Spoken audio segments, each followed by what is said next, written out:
All right, we'll do a review on our Presto electric griddle. We use this all the time. As you can see, it is very beat up. We're getting ready. It's Saturday morning. We are getting ready to make our pancakes.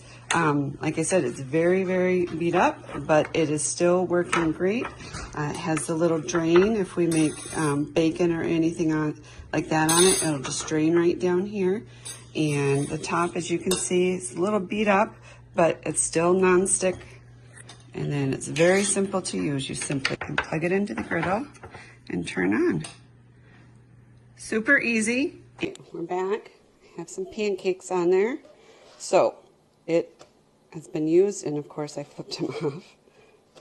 But still non-stick and still working great, even with all that use on it. So I'd highly recommend this griddle. If you use it a lot, it's worked out great for our family.